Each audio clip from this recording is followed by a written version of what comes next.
sur BFM Business. C'est l'heure du plan de trading à présent dans BFM Bourse avec Romain Daubry qui est en ligne avec nous. Bonjour Romain. Bonjour Vincent. Membre de la cellule info d'experts de Bourse Direct, le CAC 40 qui hésite en cette dernière séance complète de l'année 2020 mais qui tient le cap des 5600 points. Oui, c'est ça.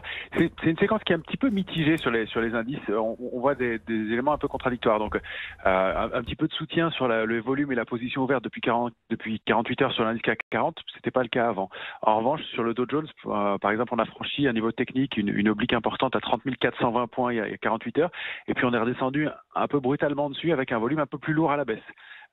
Sur les indices, là j'anticipe un petit peu, mais sur les indices Dow Jones, DAX et S&P, on a des possibles figures des bougies en étoile filante hebdomadaire. Et une étoile filante, c'est une bougie qui indique tout simplement que les acheteurs ont tenté de prendre la main et d'accélérer à la hausse et que les vendeurs se sont montrés plus forts et donc n'ont pas permis de valider ce mouvement haussier. Alors ce sera confirmé en clôture demain, mais il reste plus beaucoup de temps et pas beaucoup d'intervenants. Il va falloir que le marché réaccélère un peu pour pas valider ces bougies. Une étoile filante en haut de marché, ça fait pas un marché en entier, d'autant plus que la période qu'on vit là est assez creuse, donc elle est difficile de détecter des signaux forts, mais c'est quand même à surveiller.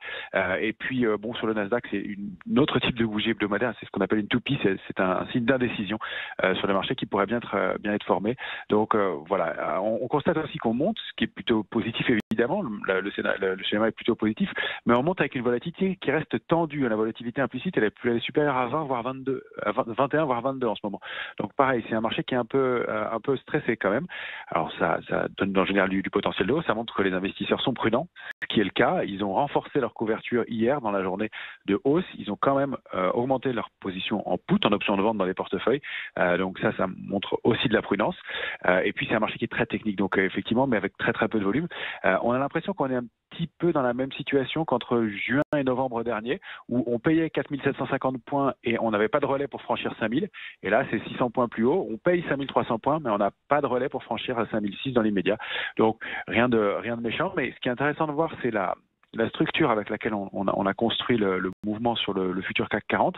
On est passé de 5393 points le 21 décembre à 5522 points le 24 en détruisant 33 000 contrats futurs. Ça veut dire que des vendeurs à découvert se rachetaient, qu'il n'y avait pas d'acheteurs pour alimenter cette hausse. Depuis les 5611 points, la clôture à 5611 points le 29 décembre, donc hier, là, il y a eu 10 000 contrats créés, donc un léger soutien, ce qui veut dire qu'au-dessus de 5522, il n'y a pas d'alerte majeure, mais qu'en dessous, il n'y a pas grand-chose pour soutenir le marché. Donc il faut préserver ce niveau absolument. C'est ça qu'on va devoir surveiller. Donc sur le CAC 40, on bute sur une zone qu'on avait évoquée en début de semaine, 5609, 5613, et on a des rejets qui sont assez marqués depuis, des petits mouvements, mais qui sont assez nets depuis 48 heures sur ce mouvement-là. L'alerte de très court terme, c'est 5564 points. L'alerte a vraiment préservé, le niveau a vraiment préservé, c'est 5520 points, et sinon on risquerait de rejoindre l'alerte de moyen terme à 5287 points.